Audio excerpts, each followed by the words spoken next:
Bago ang lahat, hindi natin maikakailang nahaharap ang bansang Pilipinas sa isang krisis. Pag nagturo ka ng pagbabasa, hindi sapat na magaling ka magturo. Mababa ang literacy rate. Kailangan itaas ito muli. Kailangan ito ng bansa para sa kaunlaran. Kailangan din merong babasahin yung mga estudyante mo. 90% ng mga Pilipinong 10 taong gulang ang hirap sa pagbabasa. It's tragic. Hindi ka naman survive sa mundo kung hindi ka marunong magbasa.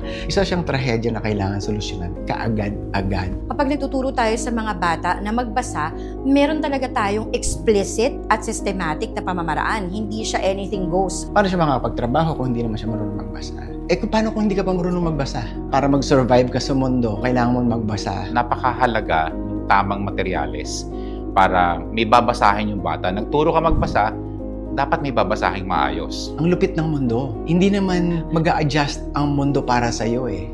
Ikaw ang mag-adjust sa mundo. May solusyon na! May solusyon na sa lumalalang problema sa pagbabasa ng mga batang Pilipino. Ang Lampara Reads!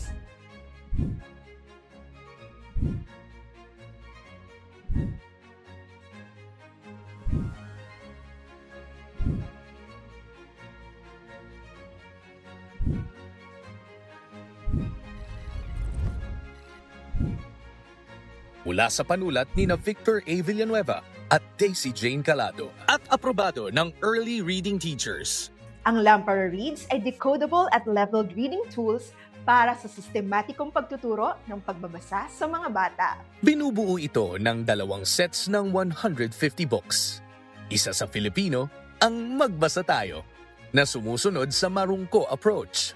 At isa sa English, ang Let's Read, na gumamit naman ng systematic phonics.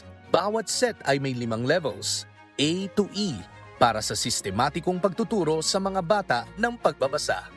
Ang target natin para sa Lampara series ay yung mga bata nagsisimula pa lang magbasa.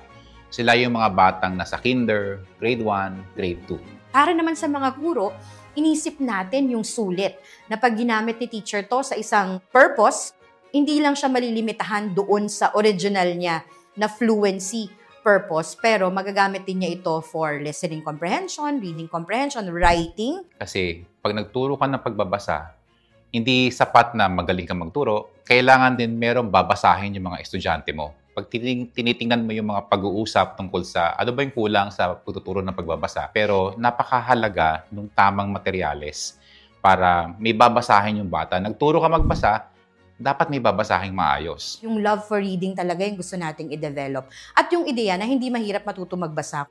Ipagmamalaki natin na katangian or feature nitong ating series, yung paggamit ng mga word patterns sa isang konteksto ng kwento. Flexible yung mga kwento kasi sa kwento pa lang, marami nang pwedeng magkaroon ng option yung teacher.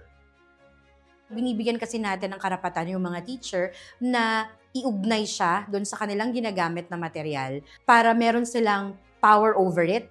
Dahil ang una mong kailangan gawin bilang isang teacher ng reading ay mapakilala mo yung titik para makabasa sila ng salita at makabasa sila ng pangungusap, makabasa sila ng kwento. Ang buong level, pag nabasa ng isang bata, kaya na niya magbasa ng makapal na libro. Gamit ang Lampara Reads, Magbasa Tayo at Let's Read para sa mas maunlad na batang Filipino.